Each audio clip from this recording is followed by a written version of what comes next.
Hello, welcome to my channel. My name is Fran, and today I would like to explore the power of the subconscious mind from the perspective of Johnny Depp.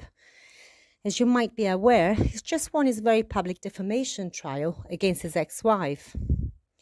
Now, I'm not going to comment on the trial itself, as this is not the right channel to address these issues.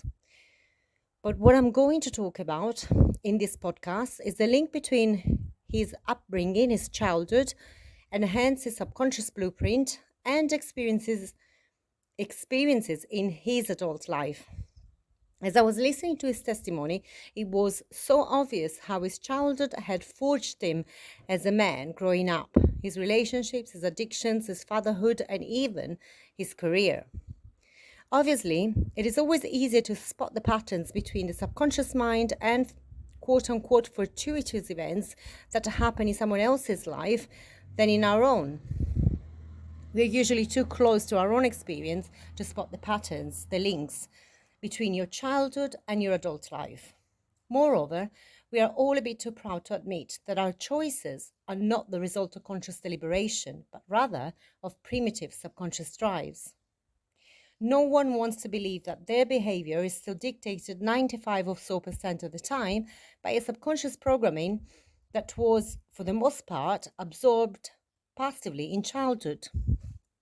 Everyone wants to believe that we have much greater control over our actions, our choices, our emotions, and our fate than a pre-packaged program that we were given by our caregivers as kids.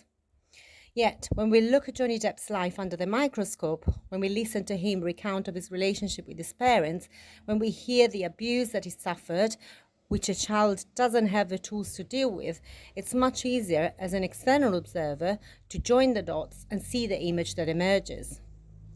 I was shocked to learn that his mother used to call him One Eye. As a kid, he had a lazy eye, and in order to retrain the eye, he had to roll the drums, an eye patch. An eye patch. Now think about this for a second or two. Growing up, he had to wear an eye patch. He probably had a complex about this, and these would have registered in his subconscious mind as a trauma of sorts. Years later, he made $40-something million starring in Disney's Pirates of the Caribbean as Captain Jack Sparrow, a pirate. Now, who usually wears an eye patch?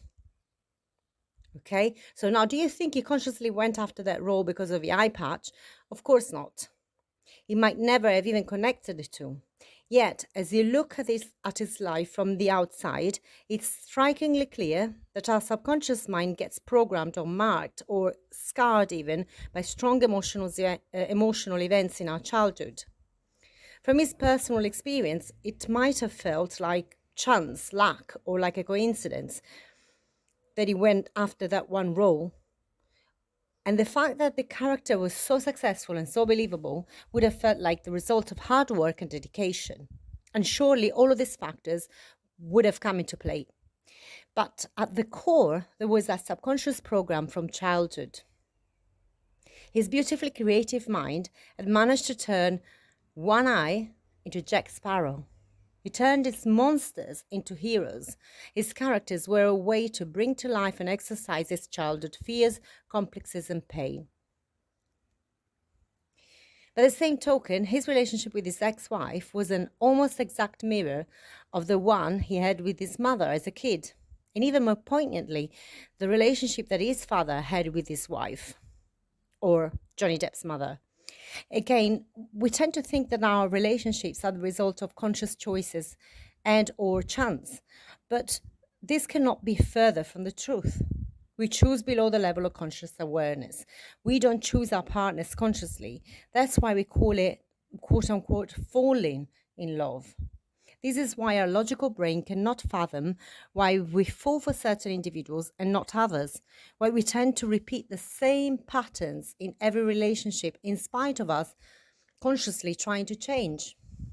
Because we are all conditioned by our subconscious mind, but our subconscious programming. This is also why abusive relationships, while painful, can feel so addictive. They feel like home. They feel familiar, even when home was a war zone. Paradoxically, it feels safe because it's something that we know so well. As Johnny was recounting how his father was constantly running away and retreating from the constant barrage of abuse that he suffered at his wife's hands, it became obvious how Johnny got into this toxic relationship with his ex-wife in order to resolve some unresolved painful issues from the past. And this is the mistake that we all make subconsciously. We repeat abusive and toxic patterns over and over again in the hope to resolve the original one, the one with our parents. But this is the wrong way to go about it. It's topsy-turvy because unless we reprogram our subconscious mind first, we are condemned to repeat the same patterns over and over again ad nauseum, as to cite Johnny Depp's ex-wife. Another obvious link between his childhood and addiction emerged from this trial. His father had constantly run away from confrontation and conflict, either by retreating, leaving the room, becoming responsive, repressing his feelings, and eventually by leaving the family home. It's like his father was a ghost of sorts, in permanent flight mode. And Depp, growing up, had resorted to drugs as a way to numb his emotional pain, his shyness, his feelings of inadequacy, also in a way running and hiding, using drugs. Notice how his good looks, his fame, his success, all the money in the world were not sufficient to make him feel good enough. He probably suffered from imposter syndrome or thought that he had got lucky and that he didn't really deserve his success. Deep down, he was still that one-eyed kid from a dysfunctional family and a working class background. Because you see, reality is never out there, but in here, within our mind. No matter what external reality shows you, you experience life from your subconscious mind. And if you keep trying to fix the problem out there in the 3D reality, you are bound to simply repeat old patterns. You can change partner, sure, but you will recreate the same exact dynamics with the next one. You can take drugs, alcohol, or use food, exercise, and sex as a numbing agent, but you will need larger and larger doses to get the same chemical hit from the brain, and eventually, even that will cease to work at all. You can repress emotions by distracting yourself or by working yourself into the ground, but eventually you will burn out. In other words, you cannot escape the subconscious blueprint. No amount of chemicals, distractors, food, success, or money will ever help you overcome your subconscious blocks. You cannot ignore, cover up, or fool the subconscious. You can only rewrite it, only reprogram it. And of course, you can retain the good parts of your programming while letting go of the painful or dysfunctional parts. You can retain Jack Sparrow while letting go of the quote-unquote monster, as Depp called his shadow self. But here's another thing. Our labels affect our programming. If we label our subconscious part as a monster, it becomes a monster. Big, scary, dangerous, hard to beat. Then life becomes a struggle, a war against the self. So let's start by shining a light in the dark and understanding that there is no monster to fight. Accept all parts of yourself without judgment. That alone will release most of the subconscious pain and most of the fear. Once we have accepted ourselves, the good, the bad, and the ugly, then we can consciously reprogram our mind in the way that we prefer. Also remember, that shadow self is a product of your childhood, so you're not really responsible for it. Simply acknowledge it and let it go. Forgive yourself for your past mistakes. They were not mistakes, but necessary steps for you to get where you needed to be. They were part of your learning curve. Once you stop judging and criticizing yourself, you become aware that that critical voice was not your own, but distortions of internalized voices from childhood. Only then can you find your own true voice. If you catch yourself being self-critical, remind yourself that that is not your voice, and most of all, that is not the truth.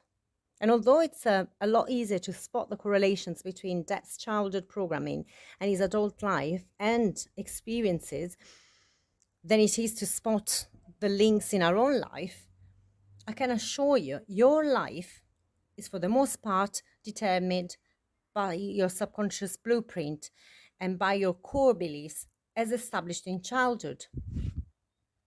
Another example from Depp's life, which is perceived as a positive from people who know and interact with him, but which may cause incredible inner suffering, is his kindness. He's being humble, available, generous, apologetic, shy. In other words, he's a people pleaser. Don't get me wrong, this is a very endearing quality about him. Yet, it's not something that you can switch off on command, and therefore people often take advantage of him, of his inability to say no, to reject, to be unavailable, to set healthy boundaries. So his need for acceptance and his need to be the perfect son, to never upset anyone, to never let anyone down, to not cause pain to others, translates into a need to please and into an inability to set healthy boundaries and to respect himself. So you see, even this aspect of his personality, which is so pleasing to others, may feel to him like an open wound which is constantly bleeding. He will put everyone's happiness before his own and then will self-medicate with opiates, drugs, and alcohol to numb the pain of this internal conflict between the need to please others and the need to be authentic. But you can be assertive and respectful and pleasant without always having to say yes, even when you mean to say no.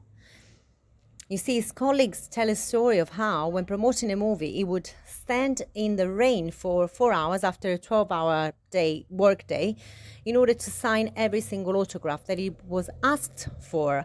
Now, this is an incredibly generous and humble gesture, but it comes at the expense of his own mental and physical health. It feels incredibly draining not being able to say no. You end up feeling used and eventually taken advantage of and being abused, as it happens to him quite frequently. Yet, he's able to jump into Captain Sparrow's skin and become boisterous and confident at the drop of a hat. He's Willy Wonka, Edward Scissorhands, and Donnie Brasco, the Mad Hatter, and Grindelwald.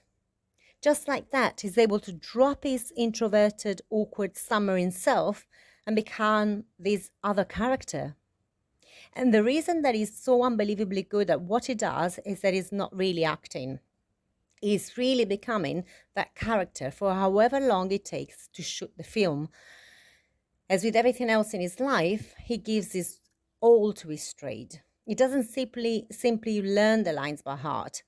He searches within for that character and brings it to life.